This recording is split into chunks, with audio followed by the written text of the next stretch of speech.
Alright, 7th graders, you all know from elementary school that plants use light to create their food. And this process is called, say it with me, yes, that's right, it's photosynthesis. Since photosynthesis uses light, let's quickly review information about light. Now these next 6 slides are going to go quickly. Hopefully you'll be able to keep up.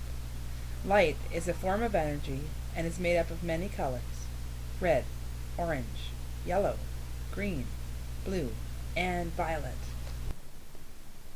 Now if light doesn't touch anything, we normally can't see any of these colors, and instead our day becomes a little bit brighter. But we see light when it interacts with objects around us.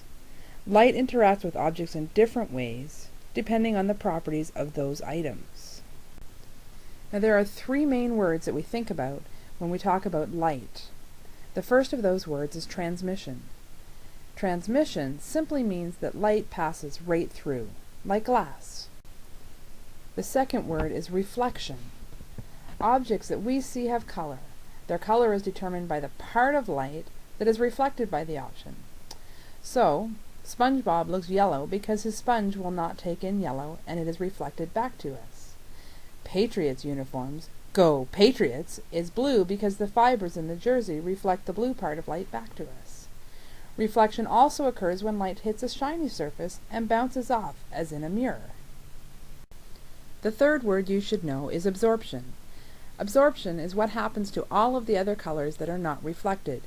You can think of it kind of like a paper towel. If you spill something, you grab a paper towel to absorb the liquid. Objects take in the remainder of light that is not reflected, and we simply don't see it. Something you may not have learned in the past about photosynthesis is pigments. Pigments absorb color in plants. The most abundant pigment in a plant is chlorophyll. It is found in the chloroplast. It absorbs the blue and the red light, and it looks green because it reflects the green part of light. There are other pigments in plants called accessory pigments.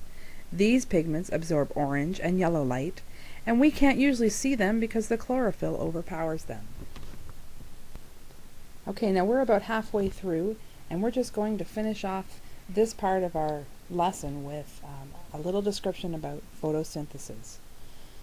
As you know, light strikes a plant's leaves, and it is absorbed by the chlorophyll in the chloroplast of the cell. Carbon dioxide gas enters the plant through small openings in the leaves, and water is absorbed from the soil by the plant's roots. The plant uses a series of complex chemical reactions to provide itself with food, and then gives off what it doesn't need.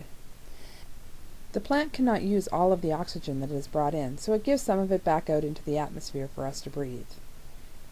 It uses the rest of the carbon dioxide and water to produce sugar that it needs to survive. This gives the plant the nutrition it needs to grow.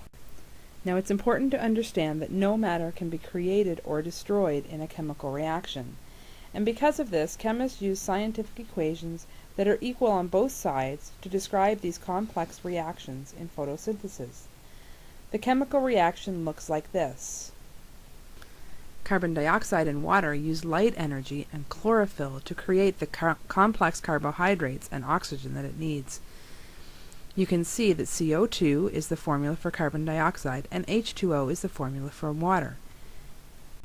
When they react, they make the sugar with the formula C6H12O6, which is carbon, hydrogen, and oxygen, added to oxygen. And it actually takes 6 carbon dioxide molecules and 6 water molecules to react with light energy in the chlorophyll to make 1 molecule of sugar and 6 molecules of oxygen. We'll talk about this more in class. For now, thank you very much for watching the slide on photosynthesis and light.